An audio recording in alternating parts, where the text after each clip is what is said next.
Welcome back to Boom and Bust. I'm your host, Tony Clement, here with Colin Craig, president of Second Street, talking all things electricity and electric vehicles. Colin, I guess I'm getting fixated on these electric vehicles and how much they cost and where they're going to come from. And you've mentioned that the environment minister for the country, Minister Guilbeault, had made a contentious statement about the cost of these vehicles and how they are affordable. But walk us through why that may not be the case, perhaps. Yeah, it was an interesting situation. One day you had the minister come out and talk about this new mandate that they were putting it into regulation that Canadians had to stop buying gas-powered vehicles and that everyone should be buying electric cars. And he said that it would help save Canadians money and deal with the cost of living challenges. And the next day, his department released analysis that showed that yes, you can save a bit of money on electric vehicles when it comes to things like the cost of fuel and charging them, that kind of thing, maintenance costs and so forth. But you also pay more for these vehicles. When you look at the additional costs versus some of the savings, the end result was that they cost more. It will cost Canadians about $17 billion more to embrace electric vehicles. So his own department is saying that it costs more typically to purchase an electric car than a gas-powered vehicle, whereas the minister's saying something different. So it looks like it's a case where either the minister was purposely misleading Canadians or he just wasn't familiar with his own department's analysis. Either way, it's a troubling situation.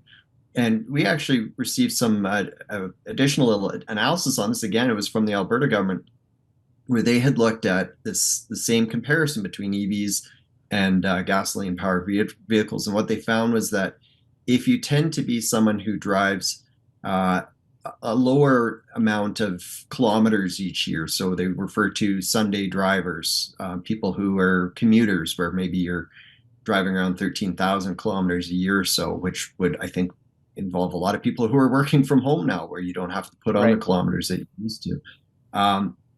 It costs a lot more to make the switch to an electric vehicle.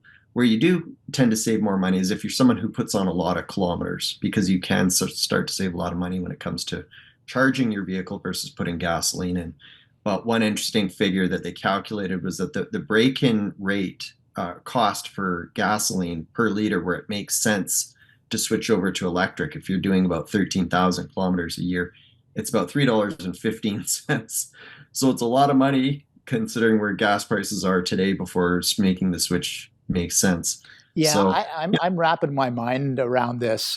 You've definitely raised the cost issues for the consumer for the vehicle itself and the maintenance of that vehicle. Let's now talk about where all this extra electricity is going to come from. Do you have any thoughts on that? yeah, again, it's a good question. There's multiple aspects related to electric vehicles when you have a huge shift of Canadians. If at least what the government wants, they want Canadians to make the shift to electric vehicles. So one of the big questions, of course, is where's this electricity going to come from? And governments, this is something that we investigated right across the country, and governments are heavily hoping and relying on the idea that Canadians are going to charge their electric vehicles at night.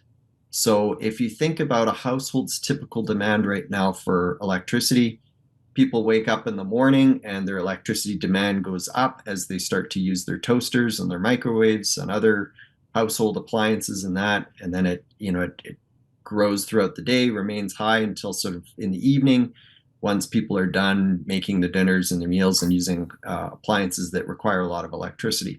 So that's the typical curve. And so they're hoping that when it's at that down point in the evening, that's when people start to charge their electric vehicles, when there's already the capacity to create electricity in that. That's the hope. But the question, of course, is, well, what happens when people don't abide by that? You know, if you're going on a road trip, you're not just going to charge your vehicle at night, drive for 3 or 4 hours, and then stop for the day. If you're planning on doing a longer road trip, you're going to need to charge up and then keep going. People that work during the evening They might be planning on charging their cars during the day. So Right. that does get a little iffy. Governments do talk about the need for building more electricity on top of that, electricity generation. Some analysis suggests that combined with other things that are happening in the electricity sector, that we're going to need to double the amount of electricity generation that we have in this Yeah, company. I want to Maybe talk. I want to tripling. talk more about that. We're just going to take another brief break. Colin will be back with you to talk about electricity generation and other topics. Please stay with us.